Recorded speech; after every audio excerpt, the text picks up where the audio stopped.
Welcome everyone back to another episode of the Hilltop. I'm joined today by Mr. Frank Bennett, math teacher here at Chaminade and basketball coach. Thanks, Frank, for joining us. Yeah. Glad to have you on the podcast. Absolutely, thank you for having me. So we're just trying to talk to some Chaminade personalities and kind of cover their time at Chaminade and also sort of their life story, learn a little bit about you. So thanks again for joining us. We're looking forward to the conversation. So certainly know you well, but give myself even and the listener a little background on yourself. You're a lifelong St. Louisan.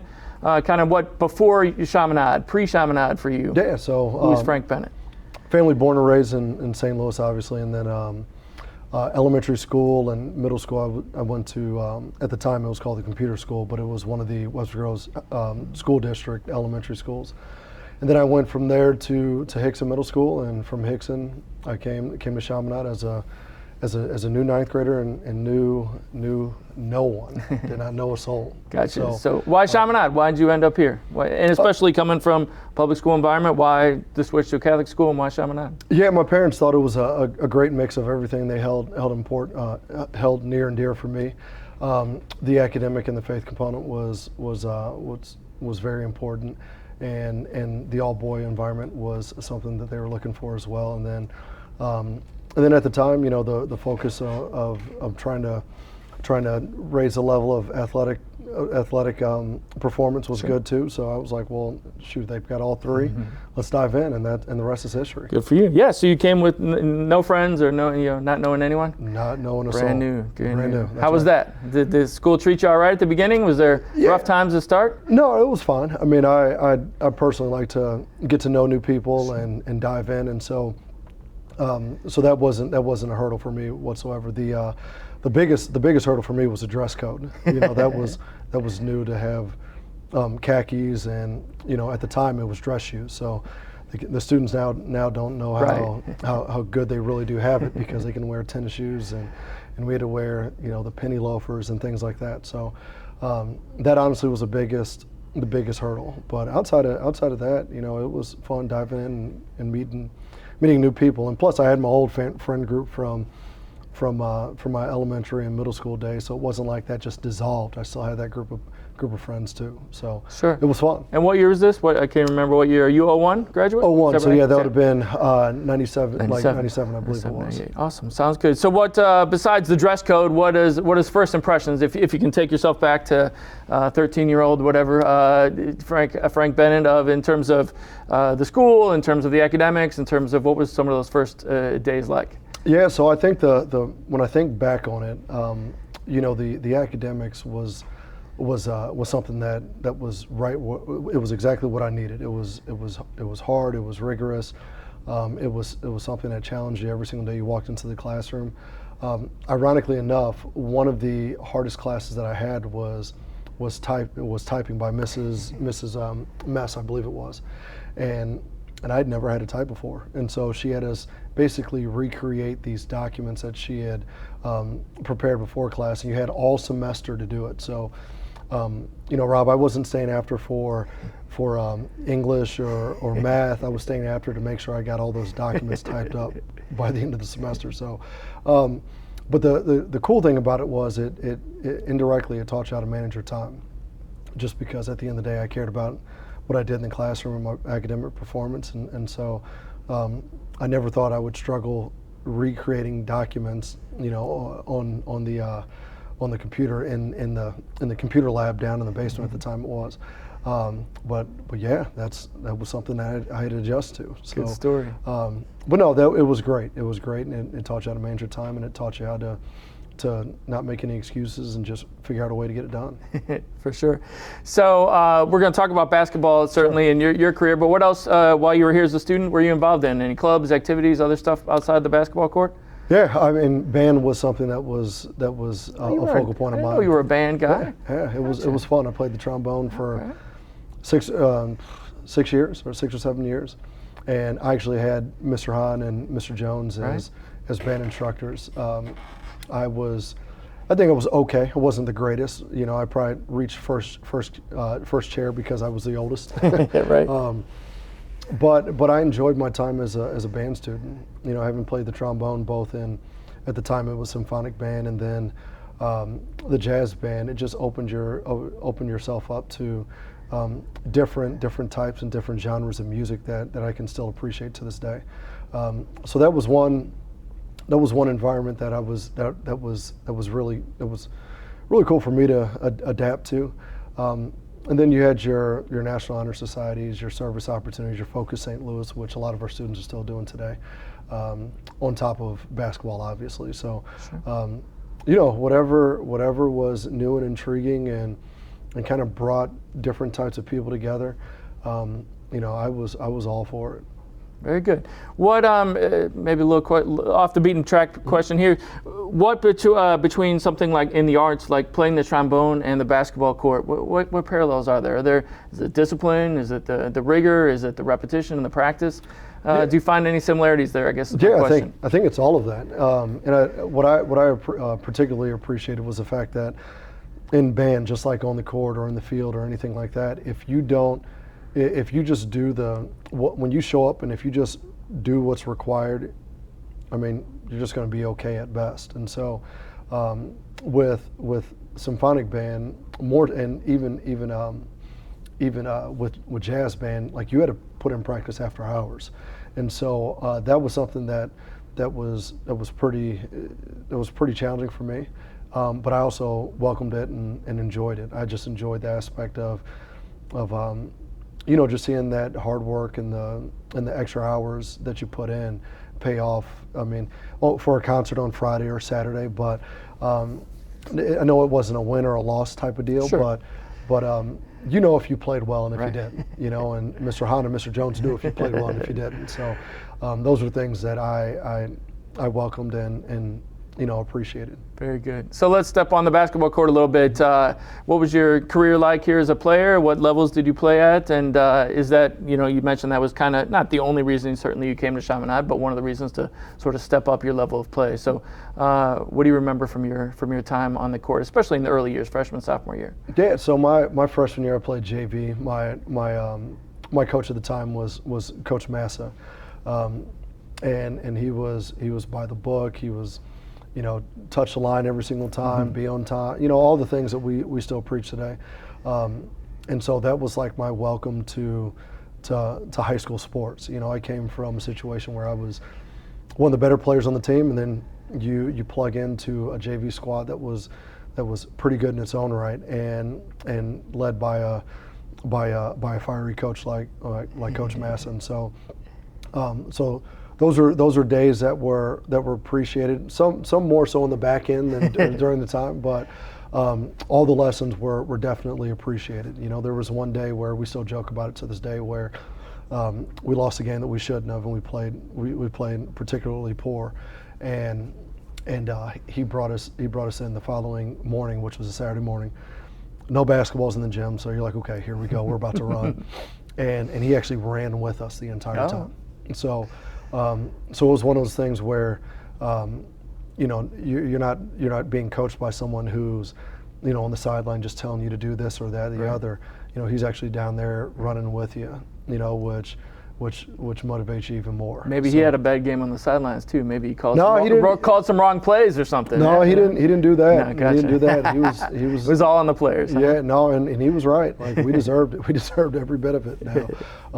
Now fast forward a few years, I get to pay it forward to some of our guys. Right. But that was my freshman year. My sophomore, junior, senior years, I was a varsity player. My sophomore year, I was on there, but I wasn't good enough to really contribute as a sophomore. I did play a decent amount, but the games I played in were probably a little bit over my head, But all of it was good from a developmental standpoint, good from a standpoint of knowing what you're working towards and what the environment's like, and that set me up for a pretty good junior and senior year here. And who was your coach at that time on the varsity? That was Kelvin Lee. Right, Coach Lee was here, right? Yeah, he was really good to me. He treated the basketball program like a college program, so you literally walked in to college terminology, college playbooks, college level expectations, just because I think at the time he had just come down from coaching at SLU University to coach high school.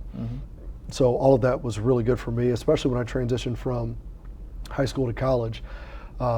Obviously here I played with David Lee and one of the best things I could ever did as a basketball player was get him the basketball.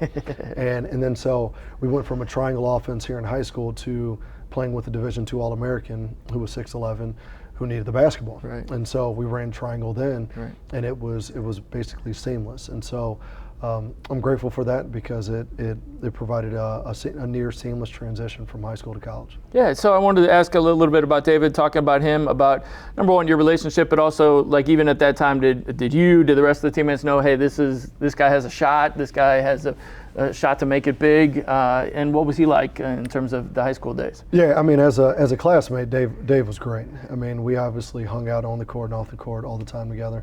And there were some other guys like Kyle Schneck-Goki and John Lucan and all these other guys.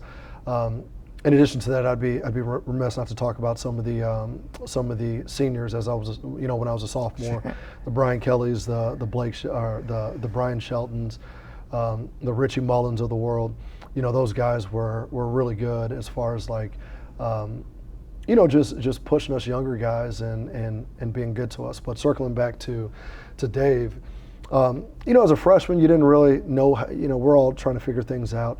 We were on JV, and you knew he was going to be pretty good because he got a dunk in one of the games. And you're like, okay, well, he's going to be pretty good. And then he got pulled up at the end of the year, and I think we lost either in the first or second round of districts. We weren't very good. But I think he was our leading scorer in that game. And you're like, oh, okay, he's really good. And then fast forward to our sophomore years on varsity. Dave goes up for a layup here at home versus I think DeSmet, and he gets undercut and he breaks his left wrist, and that was his dominant hand. Right. Well, he just keeps playing with his right hand. Oh. He didn't miss any time, and he actually played and shot better. Oh, really? Wow! Averaging a double-double with his right hand. I never heard that story. Yeah, I mean and that's when you're like, okay, he's really good. And then obviously his junior and senior year, he's one of the tops in the country, and we're going around playing, well, I wouldn't say go around, but we're playing in some of the marquee events, and you see all the attention start to kind of zoom in on Chaminade, and more so for him, and rightfully so. The Coach K's of the world, the Lon Krugers of the world, I mean, Quinn Snyder's, those coaches that were prominent coaches at obviously Duke, but Illinois, Mizzou, and everybody in the Midwest for sure. Was in the Athletic-tron, right. looking to see if they could get Dave to play right. in their institution. So, but Dave was great. He was great. Down at the Savage Center, I actually texted him a couple days ago because I ran across this old picture of him, dunking on somebody and getting an one, and his response to it was, "Man, those were years ago. I'm old. I don't even know if I can dunk now." But yeah, it was a great time, and he obviously was a focal point to. Taking a decent Chaminade program and sending us to where we are today. Yeah, that's exactly what I was going to say. Correct me if I'm wrong, but wasn't that sort of the turning point for Chaminade, sort of prominence in basketball to sort of move to the next level? I think we'd always been fine, right? But that sort of moved the program as a whole to another level. Yeah, and I think we had our years where we were pretty good, but I think when he stepped foot, I mean, not only was he good, and we were able to have a good team around him to support him. But basketball as a whole started to really take off as far as like the notoriety is concerned. Like all of a sudden you're starting to see a lot of the film pick up, and the coaches are starting to really get out and go view the guys. Whereas before it was kind of like taboo if you saw a coach out. Like they really didn't come out much. And now we were on the our time was when coaches actually started getting out like. In vast numbers, and so I say that just because a lot of the attention that Dave brought was good for our school and good for our community because we had never seen anything like that before. Yeah. And so then you fast forward a little bit to, well, actually not a little bit, but maybe about a decade later, right. And then Bradley Beal pops on the scene. Right. And then when Brad pops on the scene, that's when that coincided with some of the initiatives that Nike was doing on the EYBL side of things, and so there was just a little bit more light and attention being given to some of our high school basketball players in general. Sure. And we just so happen to have a guy like David Lee and now Bradley Beal that did great things with it. Right, and then Jason to continue and stuff. Yeah, so I figured we'll get more into that. Jason, Yeah, we'll get more into that coming forward. So yeah, let's jump back to your high school days in terms of you ended up going on to Drury. I did. Is that right? So what was appealing about Drury? What made that obviously the opportunity to continue to play basketball and get your education, I assume. But what about Drury? Why Drury? Yeah, I mean, I was in search of. I just wanted to play at the next level and further my education, and so I was never a big guy that believed in like. I wanted to play Division I just to say I did. Gotcha. I just wanted to honestly play, and I had a couple Division I offers, and they were really bad programs, and so I just got finished playing at a at a tournament at Lindenwood University, and ironically enough, I was sitting on one of the pillars, just waiting for my mom to pick me up, and a coach walked out, and he was like, "Hey, you played well.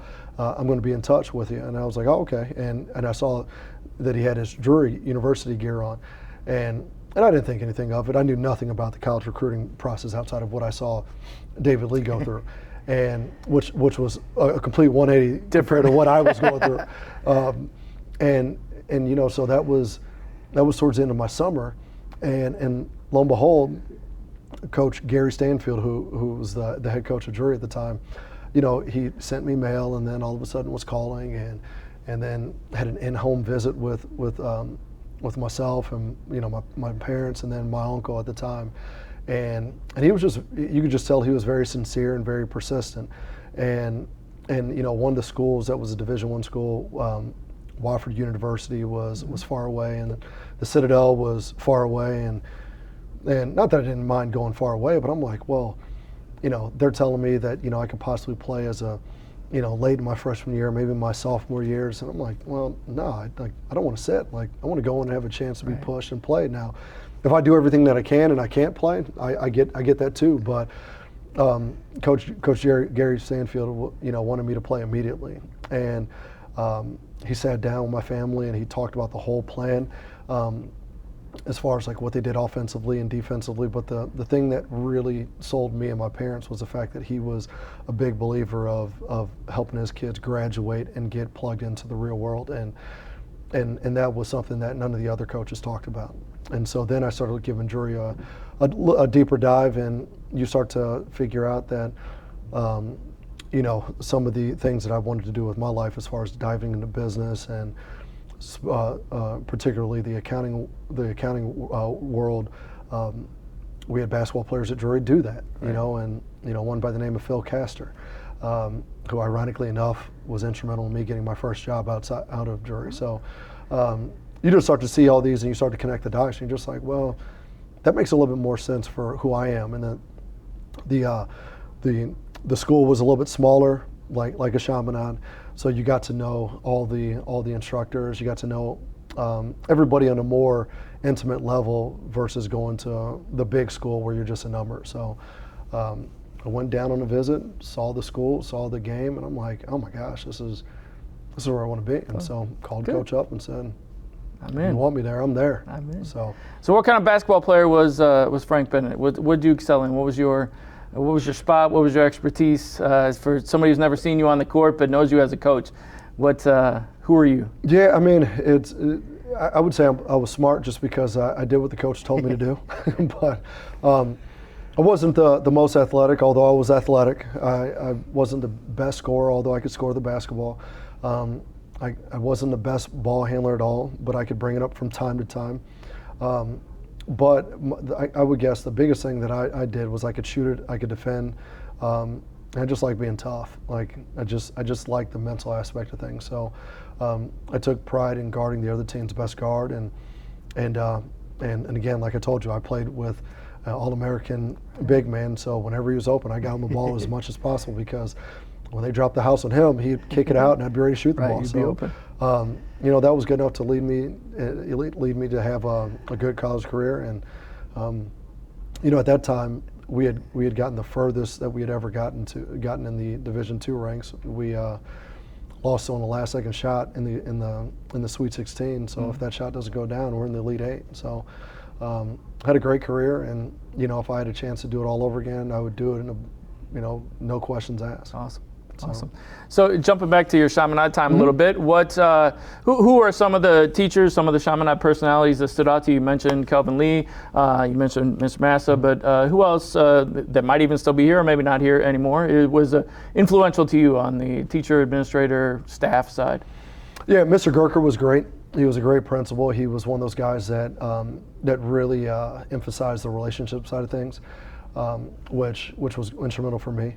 Obviously, Father Ralph was very good. He's another one that I felt like was, on the student side in particular, was very relational. So he'd go by and give you the patented punch in the shoulder and ask you how your day was, and just facilitate thought in his unique way.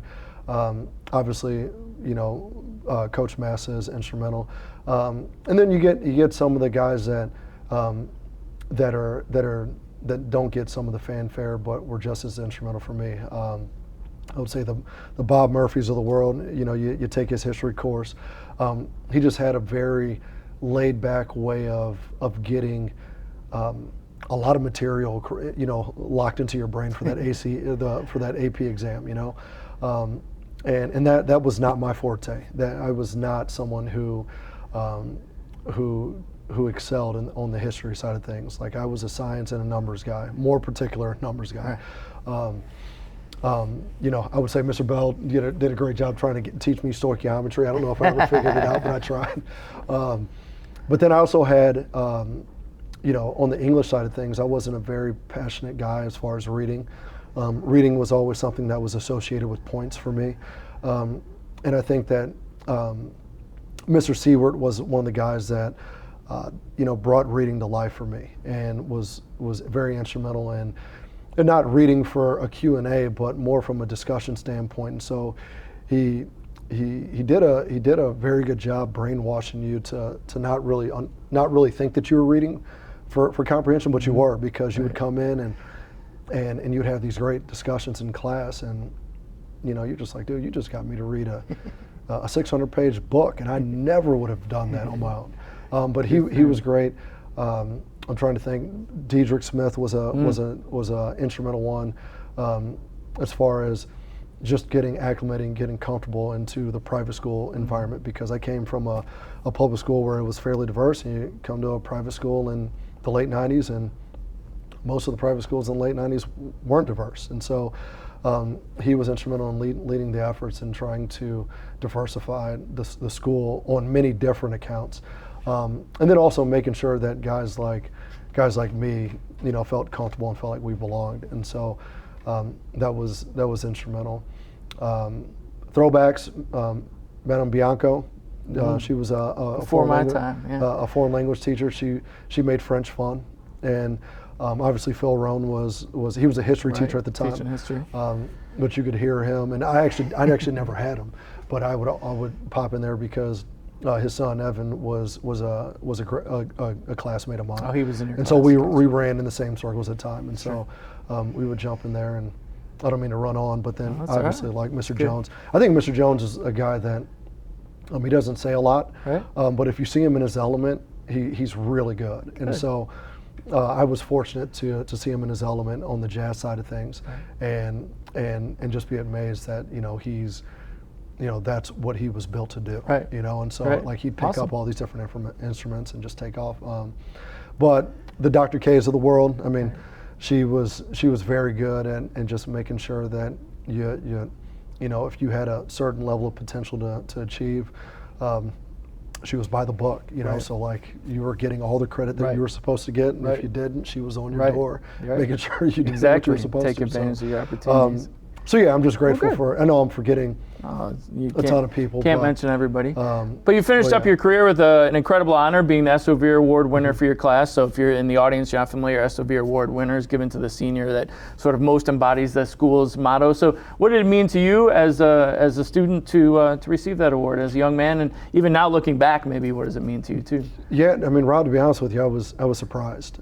Just because at the end of the day, I felt like coming in, I was an outsider just because I didn't know anybody, and so you just dive in and try and figure it out, and along the way you meet a ton of people that you're still friends with today, and a ton of classmates that you still keep up with, and and you just find yourself diving off into the various aspects of Chaminade, and just try and making it the best experience, or making it the best experience for yourself. And then, when you graduate, just trying to leave something in a better place than what you found it. And I don't want to say that I've done that by any stretch of the imagination, but when I found out, I was really shocked.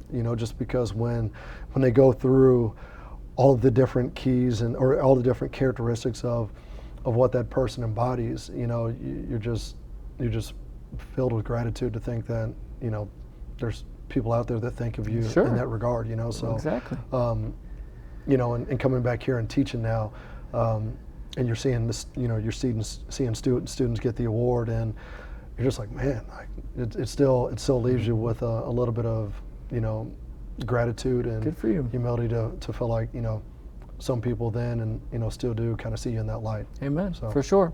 So jumping back kind of on your timeline a little bit now, graduating from jury, and then you worked in the real world, the accounting world for a first period, the real world here versus the educational world. What was that? Where were you working, and what were you doing specifically? Yeah, so I graduated in June, and I had a job that's in June of 2006. And then my job started January 1st of 2007. So I had this weird time where I was just lifting weights and playing basketball at 8 a.m. Living your best life. Oh, best life. I mean, I had no responsibilities, but that was about to change, right? Exactly. And then, Phil Castor was I don't know if he's still there, but he was a partner at PwC, played basketball at Drury, and I interviewed with him during my time down at Drury for an audit associate position with PricewaterhouseCoopers, and that's how I got my job. And I stepped foot into a 17-hour day on day one, and I was like, oh my gosh, surely this has to calm down at some point, and it did. Did it? Okay. Well, it calmed down in April, I would say. So that's part of cutting your teeth in that industry, and so I learned a lot of valuable insight about how corporate America works, both good and bad, and learned a lot about how the audit profession and just how accounting works in general, and it was one of those things where after that first day I was like, okay, I am not doing this the rest of my life. Oh, you really? You knew that? You knew day one. Oh, wow. Day one, but I didn't know exactly what it is I wanted to do, and I had no reason to quit or anything like that. Sure. So, and I'm not going to quit. So I guess that might have been the most stubborn thing I did was I stuck it out for 4 years. Yeah, I was just going to say, it was about 4 years, is that right? Yeah, before you moved into the education world? Yeah, it was 4 years, and then I reached a point to where I just didn't see myself advancing or being great in that regard, and that was fine. And so I pivoted, man. And so why education? And I wanted, so it's kind of funny. I know I wanted to coach basketball. And I know numbers were my thing, and I had it sounds crazy, but I had no formal, secondary education, right? So I started calling around and started trying to find ways to kind of backdoor education. And a lady at my church had a company where she did resume writing skills and ACT prep type courses for inner city students. And so I was like, well, I'll do that in the meantime until I can figure out a way. And so I was down at your Roosevelts, your CPAs, your city schools, working with students on some of their ACT prep material and some of their resume and interviewing skills for some of the students that would go on to apply for schools and also be interviewed for certain type of scholarships. And so I was like, hey, this is pretty cool. If I can marry the two, it'd be great. And so I started applying for all these different jobs, but the biggest hurdle was the fact that I didn't have a teaching certification. Yeah. And so I had a resume in at Webster Groves High School, and this lady who actually wound up giving me the job, her name was Julie Burchett, who I'm forever grateful for. She was walking me around the building and Webster Groves High School, kind of showing me what I would be doing. And as I was walking through, I had these random kids say, "Hey, what's up, Frank? How you doing?" and she would get mad. She's like, "No, this is Mr. Bennett." Oh, all right. And so after the third or fourth kid, I had to like tell her, I'm like, well, Julie, it sounds crazy, but these were kids that I actually had at day camp for my summer job when I was a college, or no, when I was like a senior in high school, but now they're juniors and seniors in high school. So I actually know these kids and their families. And so after we toured, we sat down, and she was like, okay, I'll be in touch. And she calls me like the next day or two, and she was like, do you mind coming in? And I'm like, okay, well, she's gonna K me, and it's gonna be done, and I'm gonna move on to something else. And she was like, I have absolutely no reason to give you this job outside the fact that you have a lot to learn. I have 2 other people that have PhDs, and they should get this job. But your connections with the kids is what sold me. So, so if I offer it to you, will you take it? And I was like, hold on, like, do you want me to take it? Yeah, right. It doesn't make any sense for you to give it to me, but if you're telling me, I'm here. Right. And so that's where I got my first job. I worked in the alternative school at Webster Groves High School, and I did that in the day, and then in the afternoon, from like noon to 3 o'clock ish, I was the GED, the associate director for like kids pursuing their GED. So I worked with a lot of kids that like dropped out or had some really difficult situations. They were trying to come back to get their high school diploma. So during that time, I found this program, ABCTE, and you sign up for it, and it's a self-paced, self-study. And so I got all the math books I could, and I studied my tail off, and I wound up passing the two tests, and I'm certified to teach kindergarten through 12. There you are. I hope to God I never have to teach kindergarten. But, except a little tutoring around the kitchen table or something. Yeah, that's it. And that's coming fast. That's enough. That's coming fast. That's all I can take. What were you already coaching basketball? I know you coached. Didn't you coach at Webster a little bit, and you were back here helping out? No, I was actually every single day when I was coaching over there, I would come over here. Or excuse me, when I was teaching over there, you were already over here. Gotcha. Okay. So this is the only place I ever coached. Gotcha. So I did that for about, I think, 4 years or so. So. Very good, very good. So yeah, then the opportunity opened up, and in fact, you were the same sort of class as me, 11 years. We started together, and you were already coaching, I know, but teaching full time. So job opened up, and there's also the opportunity to take over the program at that point. So talk to me about what that meant to you personally, to have this opportunity not only to come back here, but to take over the basketball program. Yeah, it meant a lot. I mean, honestly, being very transparent, it was pretty overwhelming, because and I don't want to put that out of like, I don't want to make it seem like it's something it's not, but for me, it's coming back in a different capacity, and now you're teaching alongside of people that you hold in such high regard that you just don't want to mess it up, and so coming back and coaching under in the athletic department under Tom Fernandez, who was my math teacher when I was here, that comes with a lot of weight, just because I hold him in high regard. Obviously thank you, that was somebody I actually had to mention as well. But you have people like him, and then obviously Father Ralph, and then Phil, and then you're hired as an Algebra 1 teacher, and the department chair is a legendary Brother Epi, and so you're just like, man, full pressure. I just don't want to mess it up. Right. But when I came over, I mean, what I didn't realize as a student was how deep our instructors really are, and what I mean by that is how they take their faith really seriously, how they take their professional development and their craft really seriously, how they take this institution and molding boys into men very seriously. And those were things that, on the student side of things, I wasn't mature enough to really understood what all went into it, but you got it to a certain degree. And then when you come back on this side and you're just like, oh my gosh, this is really a vocation for all of the people that I mentioned and beyond, that it's something that you can't help individually but to take that serious and want to do as well, do a great job like they did for me and for so many others that I know. So just keep that bar where it is and raise it even higher. That's my goal. And on the basketball court, you came into some pressure too. The 2016 graduating class led by Jason Tatum was going to be sophomores. They looked like they had a bright future already, so you got thrown right into a big time basketball, right? That's right. That's right. That you experienced too yourself a little bit with David Lee in Sure. terms of a lot of eyes on you. So what was that like as well? Yeah, there was a lot of pressure with that too. But I think from the basketball side of things, that competitive nature kicks in, and so you just see that you got this group of guys that it's a once in a lifetime group, and you just want to give them everything you got, and so that's what we did.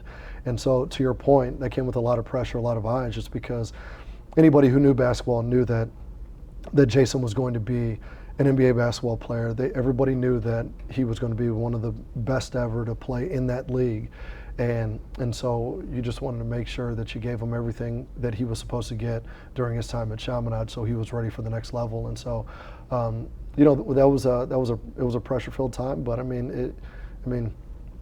pressure is a privilege, man. Mm-hmm. So you dive in and you give it your best. And fortunately, we had a lot of success with those guys that, to the point where a lot of our guys now are still receiving some of those benefits. Right, for sure. And you also got the added pressure in the very unique situation of coaching against your star player's Sure. dad Sure. at your rival school, So that's got to be an interesting situation there. Yeah, and the funny thing about that is I actually, I've known Justin for years before that, So, outside of the very first game, it's just, especially for him and I, it's just like, okay, all the fanfare aside, let's just go and compete, And so, that's what we did. Right, very good.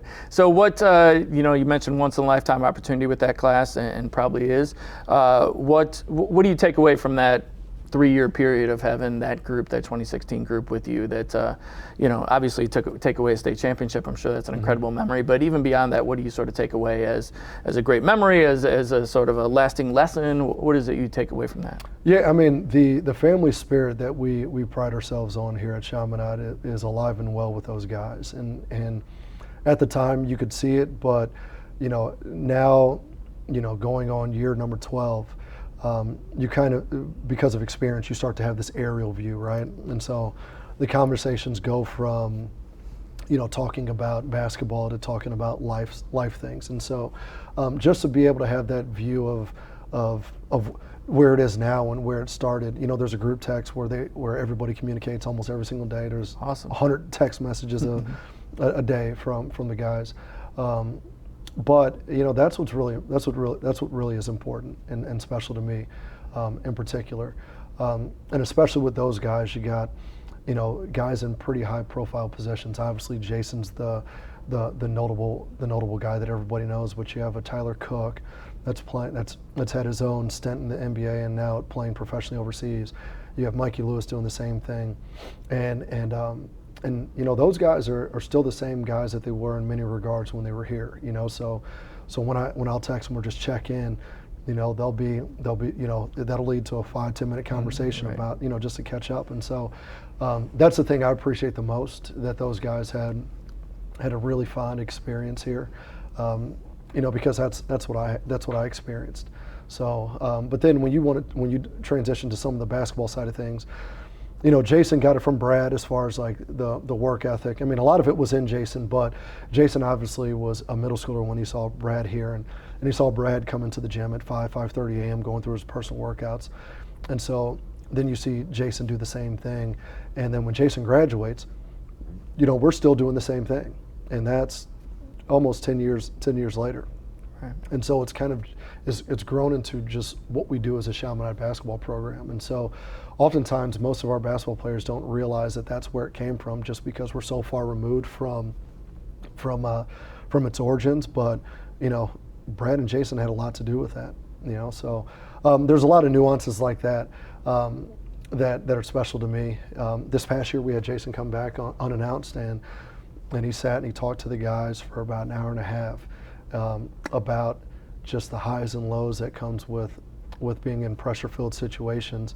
And at that point, I'm just sitting back like, well, there's nothing I can tell. Right, you, amen. So, right.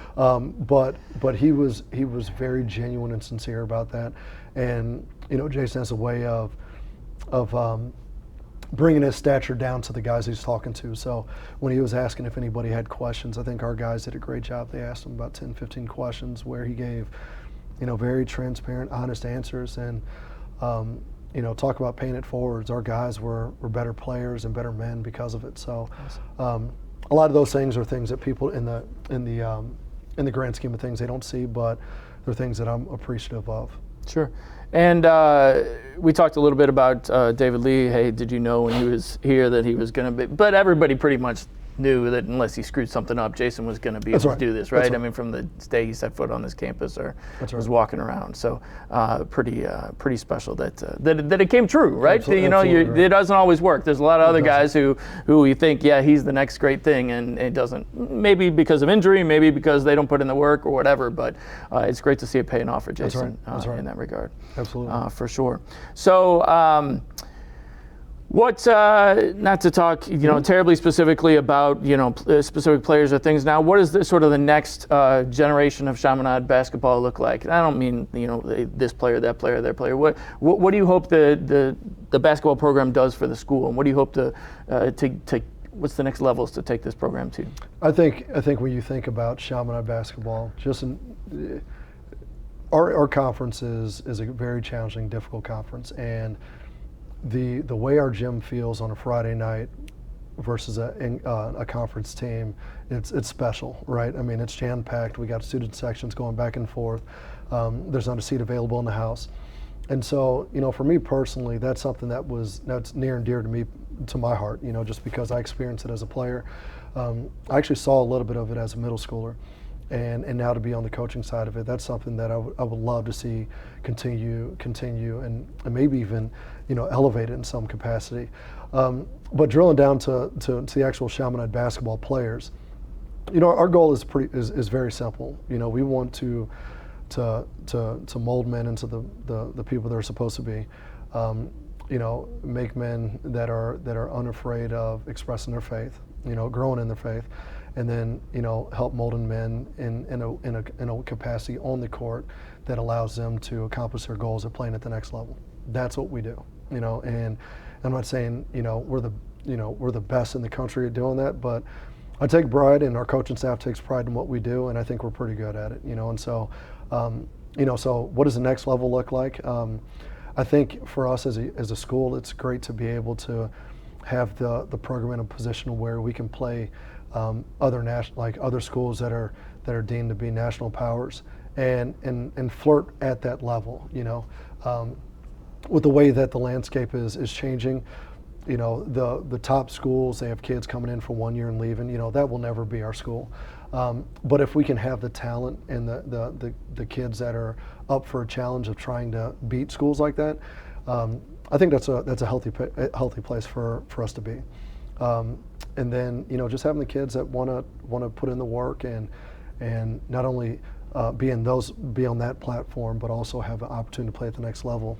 I think that's a fun task for us. So Amen. We look forward to it every year. So you had another state final run this year. Came up just one game short. Sure.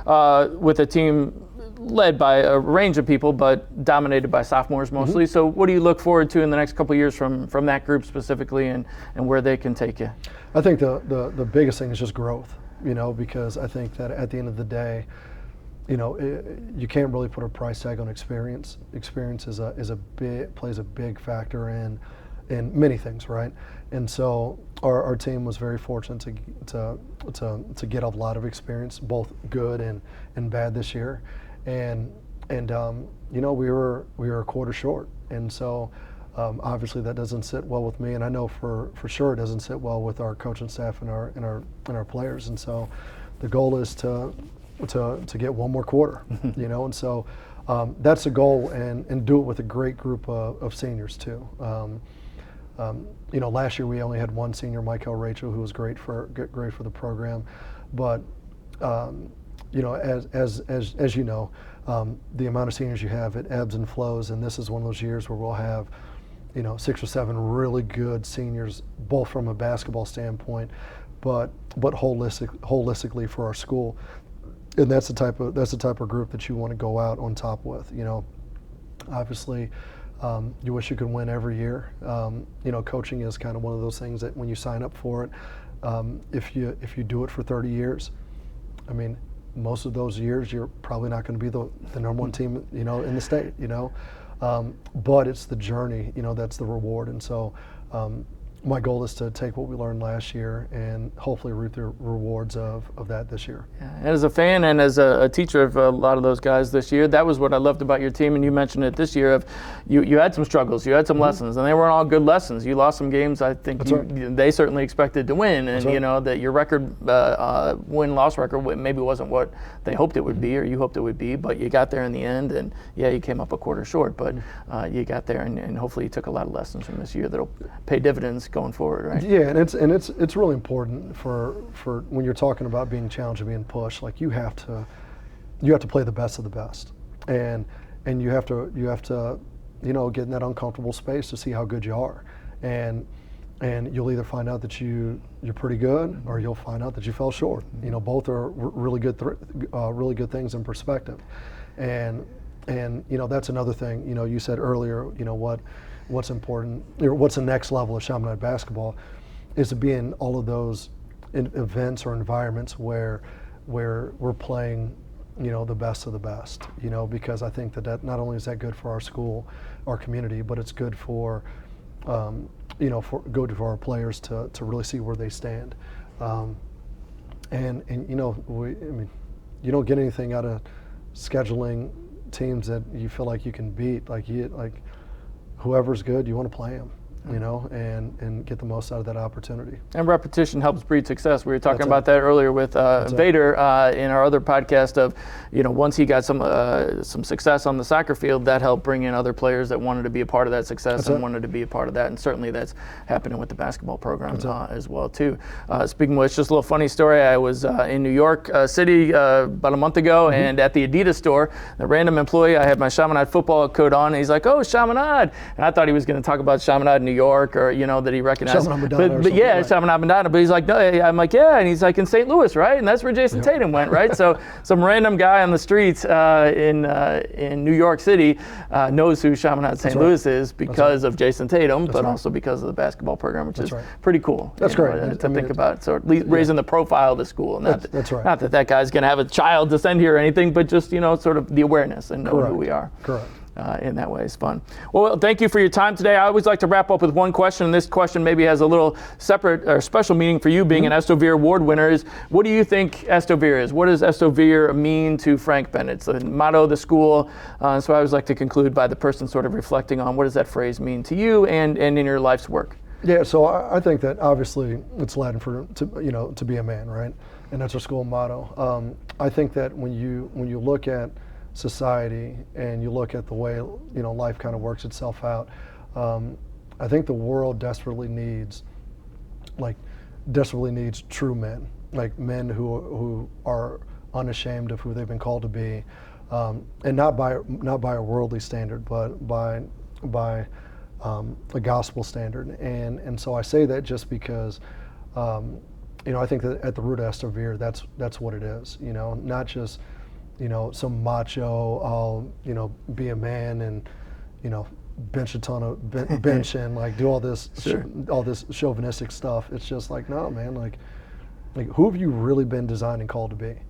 And I'm talking about every single day you're fortunate to wake up, you're pursuing that version of yourself, which means you'll have days where you're not at your best, and you have days where you meet your best and you find out there's another level to it. And so, me personally, I've experienced that just on a daily basis. And then you get married, and then there's a whole nother level of being a man in a marriage, and what does that look like? And then you start having kids, and it's like, oh my gosh, there's another level to this. Right? What does it mean to be a father to a daughter? And then you have a son, and it's like, oh my gosh, what does it mean to be a father to a son? And so there's all these different levels of being a man. And so I don't think it's a static definition. I think it's something that as you grow and you mature, you find out that it's a journey, and it's a journey that has to be defined by a truth that doesn't waver. You know what I mean? And that can't be by the world. So. Sorry for the long-winded answer. Good for you. I just think that's what it means. I love it. I think you might be our deepest answer. Well, forgive me. No, it's a great thing. It's a great thing. So but I really do mean it. I really do mean it. No, I think that's what we strive to do, and and each day just try and be a little bit better than we were yesterday. Very well put. I can't say anything better than that. So we'll wrap up Awesome. there. Thanks Cool. again, Frank, No, for joining appreciate us. it, Rob. Thank Appreciate you it. guys for joining us in the audience. Frank Bennett.